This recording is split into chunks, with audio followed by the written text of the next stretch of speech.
کہ لوگ کیا کہیں گے اتنے نیتیں ہیں کہ پورا ایک ایک گھٹ بھی آپ پی گئے, کچھ بھی نہیں بچایا. یہ عجیب انداز ہے لوگوں کا.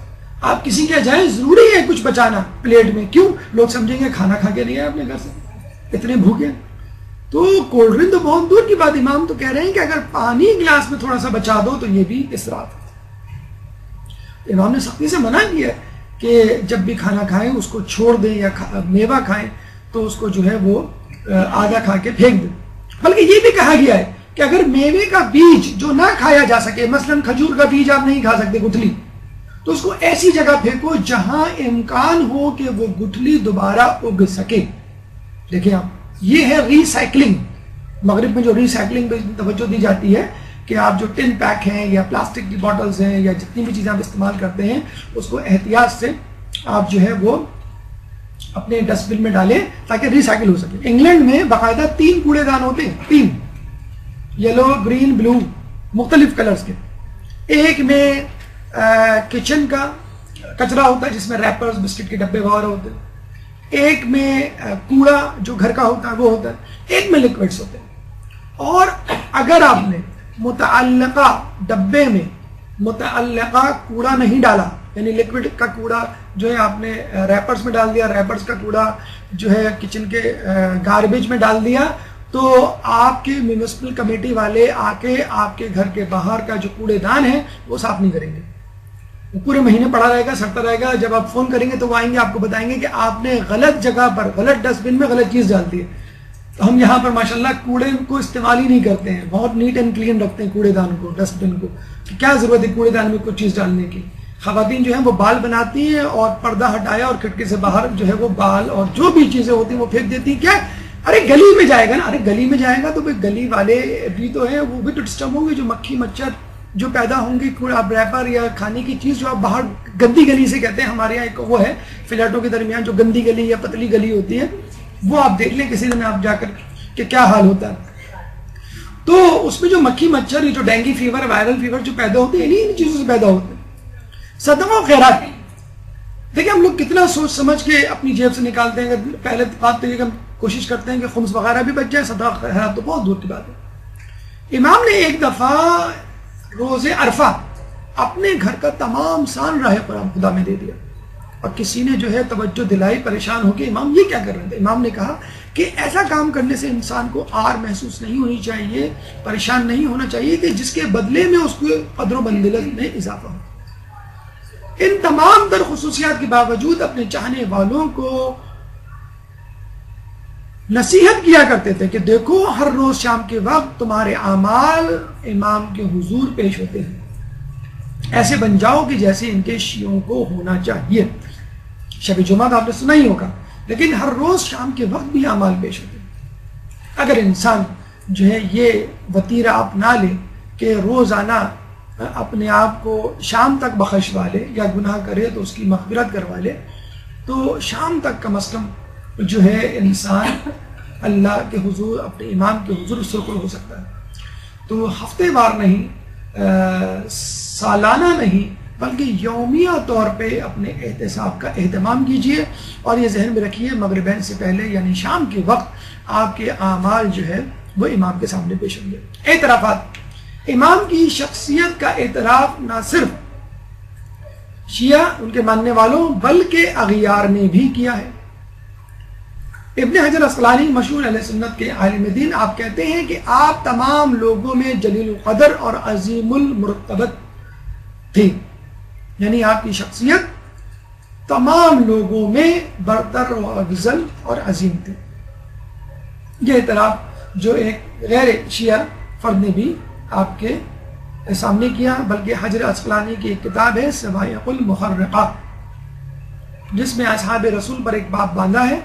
اور جب علی کے فضائل کی باری آئی تو یہ لکھا ہے کہ جتنی فضیلتوں کی روایات امام علی, حضرت علی سے منقول ہیں, منسوب ہیں, کے بارے میں منسوب ہیں, کے بارے میں منقول ہیں, اتنی روایات کسی بھی صحابی رسول سے منسوب نہیں. بہت بڑے عالم دین, ان کا یہ جسے کہتے ہیں اعتراف, اور خود امام رضا کے بارے میں اعتراف کہ آپ تمام لوگوں میں جلیل القدر اور عظیم المرتبت تھے. عبد الرحمن جامی مشہور صوفی بزرگ کہتے ہیں کہ آپ کی باتیں یعنی امام علیہ السلام کی باتیں حکیمانہ، عمل درست، کردار محفوظ، عن الخطا تھا. جب ہم اپنے ائمہ کو معصوم کہتے ہیں تو دلیل کے ساتھ کہتے ہیں، تواریخ کے ثبوت کے ساتھ کہتے ہیں، حیات طیبہ کی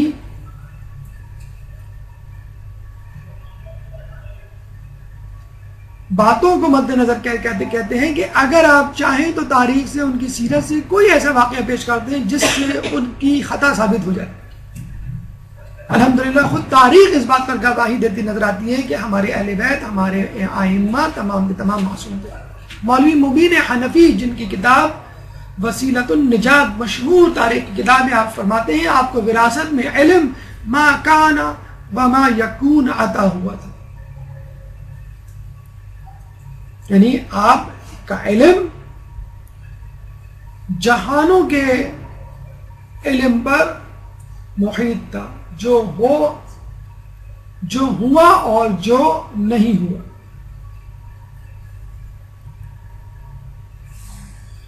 کرامات کے حوالے سے گفتگو انشاءاللہ موقع ملا تو ہم آئندہ کبھی کریں گے، کیونکہ آپ کا وقت مکمل ہو گیا ہے. جس حساب سے ہم مواد لائے تھے لگ یہی رہا ہے کہ شاید یہ 4 نشستوں پہ یہ گفتگو مکمل ہو. تو چلیں اس کو ہم یہاں رکھتے ہیں. اگر ممکن ہوا تو اگلے ہفتے، کیونکہ 23 ذی الحج بھی ان کی ذی القعدہ بھی ان کی شہادت ہے، اگر نہ ہوا تو کسی اور وقت انشاءاللہ آپ کی حیات طیبہ کے حوالے سے اس گفتگو کو مکمل کر دیں گے. اس گفتگو اب تک کی گفتگو سے متعلق اگر آپ کے ذہن میں کوئی سوال ہے تو آپ کر سکتے ہیں. اس سے پہلے ایک درود پڑھ دیجئے محمد والے پر.